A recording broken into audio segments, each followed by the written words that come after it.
YouTube has opened up a feature that many of us have been waiting for a long time. This feature will help you improve your bottom line and what's possible.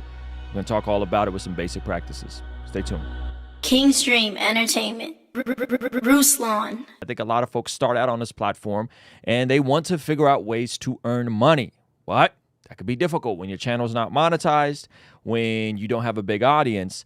But what they opened up with the Shopify integration, I think, is going to position many of us to take advantage of one of the biggest revenue streams, one of the easiest revenue streams, one of the highest margin revenue streams, one of the best revenue streams to build connection and repeat customers, which is merchandising. Now, before I get too deep into merchandising, I want to make sure that we do have a free Master My Niche training in the link of this description. It'll change your life. Change your life, take you through the basics of discovering your niche. And then we have a paid for Master YouTube live course. And one of the emphasis in it is a course inside of a course called Master My Merch. And it's all about merchandising. Why? Because merchandising is one of the best ways to monetize earlier on. And a couple best practices that I would use, and you could chime in when you want to, Zach. I think foundationally, the ability to have best practices and proof of concept with how you make your merch and what is your merch in terms of, is it proven and is there demand for it?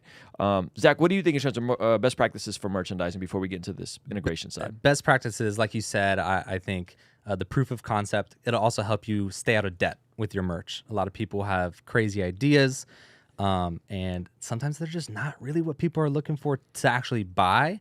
Best practices, I think start small and make sure you can sell out. Don't buy too much inventory, stuff like that.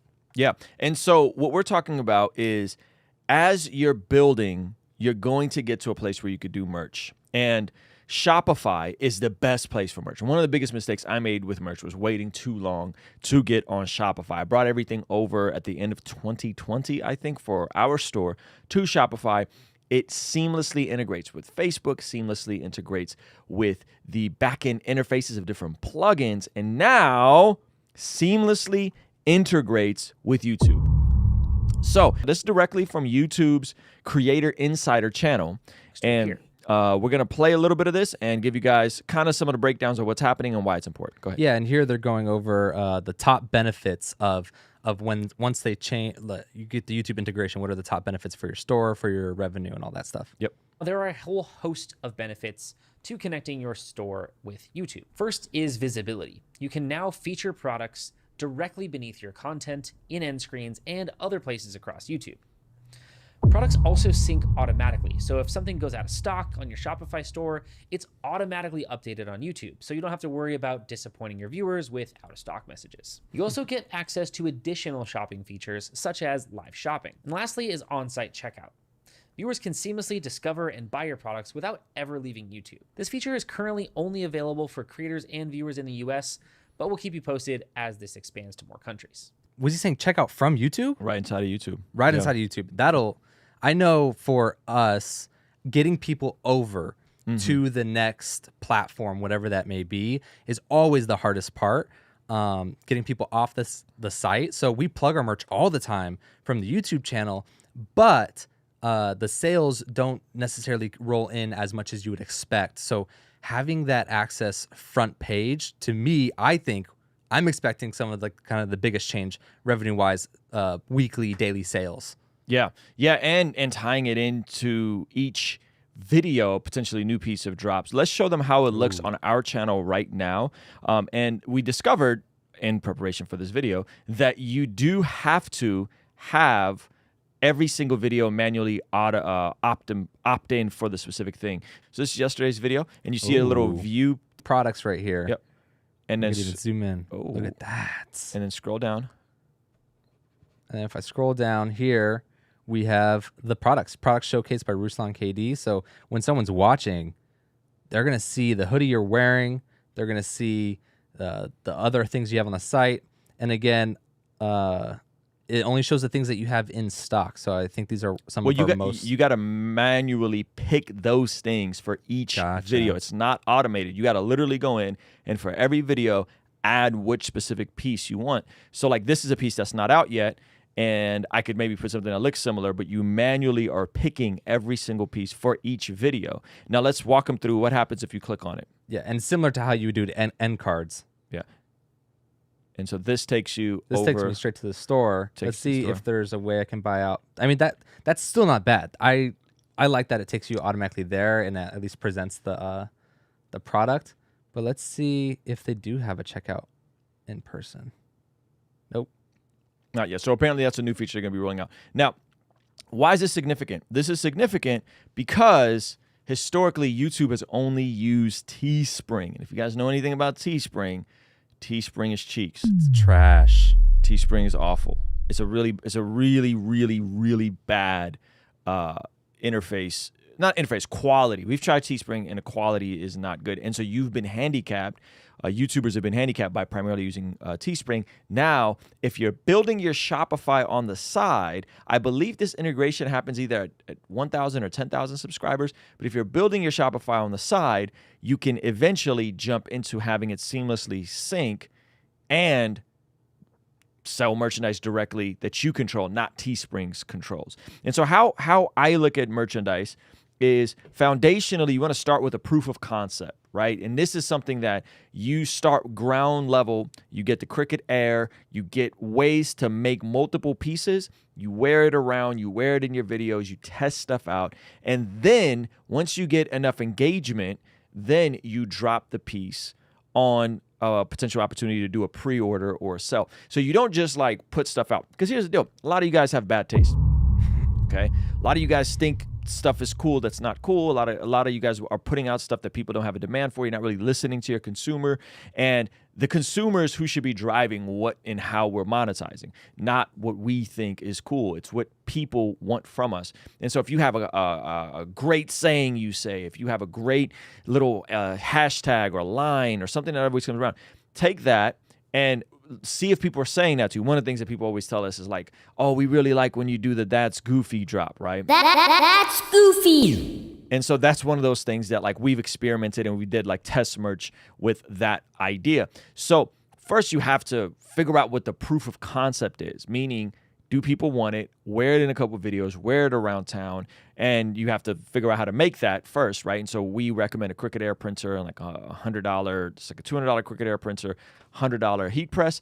And then once you move along the scale, then you start going to a local silk screening spot, a local embroidery spot. You don't make it all by hand yourself. Shout out to, I don't know if I ever told you this, Zach, but there was a time where Nick D was manually making all of his merch through the Cricut Air printer by hand. His wife was peeling all the vinyls. Which, if you're not familiar with the Cricut Air printer, that is, it prints out the vinyl and then you have to take like a little pick and pick off every sticker off of the big laminate, and then you can heat press it. So every individual hit, he was struggle bussing by hand. And I was like, dude, you gotta do something else. And so I think that's when they went over to having someone fulfill stuff, make stuff locally for them, silk screening, embroidery. And that's kind of where we're at now. And then what you do is once you're making it locally, then you just have a bunch of merch sitting around like we do for the next drop.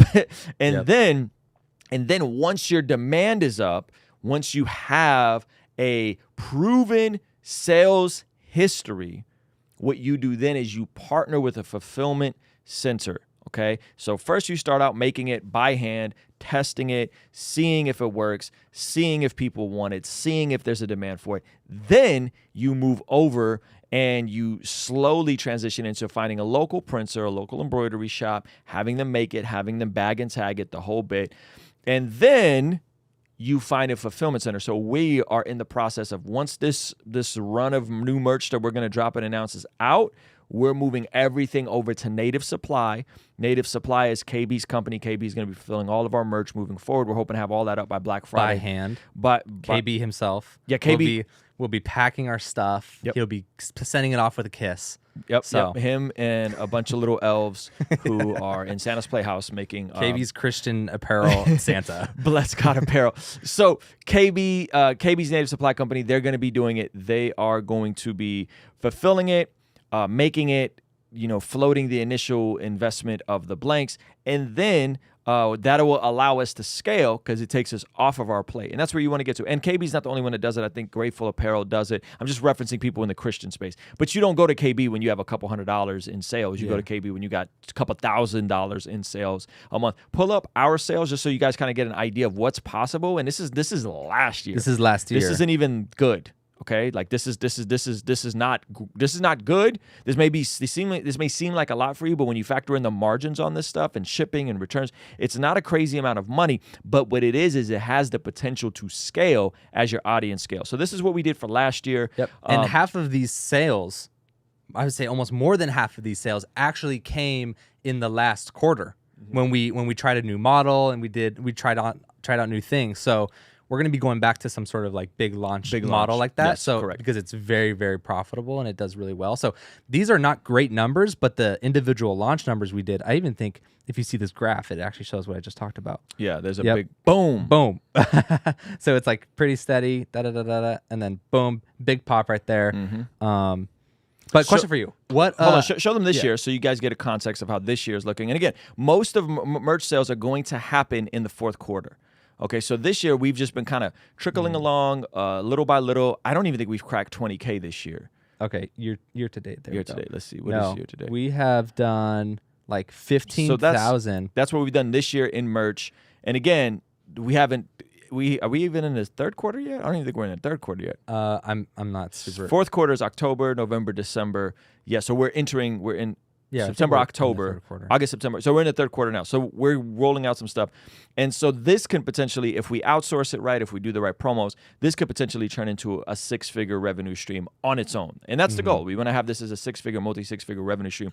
Other creators in the space who do similar stuff are into the multiple six figures with similar size platforms. What was your question that you had, Zach? My question for you is, for the small creator, what does proof of concept look like? So how much feedback do you get till you start selling? Is it like 1, 2? Is it a couple comments? Like, what are they looking for to say, okay, I think this is actually going to sell well. I'm getting enough feedback here.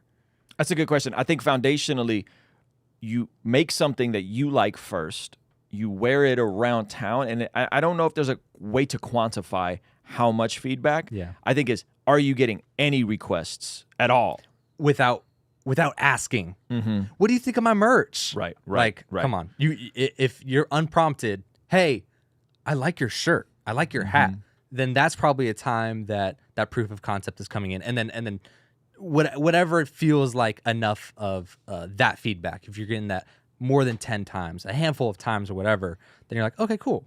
Because like when you do proof of concept in YouTube videos, you don't say, hey, here's a new piece we're testing out. What do you guys think? You just wear it. You wear it and you see if there's comments. Hey, is that available? And then that's usually when something does. Yeah, decent. and a piece we just tried proof of concept on that didn't do very well. I just kind of finessed it into like a limited, there's only a dozen of these available. We had this Bless God embroidery in a French terry that was like a desert color. It was like a tannish, dark tan desert color. Yeah. And like nobody asked for it. Literally not a single person asked for it. Not a single person was like, oh, that's a cool color, right? When I wore this, the very first stream, I had multiple comments. Where do I buy that hoodie? Where do I buy that? Nobody asked for it. And this is like our nice premium item, a $100 hoodie. The blanks are super expensive. Not a single soul asked for it. And so I took it. And I said, okay, cool. Let me just give it to some friends. And it is a nice blank. So it's one of those things where like it's hard to tell what merchandise is. We don't cut corners on blank, so it is a nice blank. So I literally I had a dozen of them, and I gave my nephew one. I think I gave Ray Rock one. I gave Mario and Patrick David one, and I had a dozen of them, and I think I gave my niece one. And it's like, okay, cool. This is one of 12 pieces. And it's similar to our other stuff. The hoodie's the best hoodie you'll ever have. But and you just do something cool like that. And again, this is what a premium proof of concept, right? A premium proof of concept is you're doing at least a dozen pieces. You work it into a big order. For most of you guys, start at the ground floor, work your way up into eventually finding something that works for what your channel is about. Yep. And if you guys have issues with figuring out what your channel is about, I recommend you take our free Master My Niche or Your Niche course. The link is in the description. Check that out. It walks you through a worksheet, and it gives you just some basic brainstorming ideas of how to figure out what you're talking about. And so hopefully this is helpful to you guys. If it is, drop a like on the video. Make sure you are subscribed with the bell notification on, and we'll be back with more videos just like this. Kingstream Entertainment. Ruslan.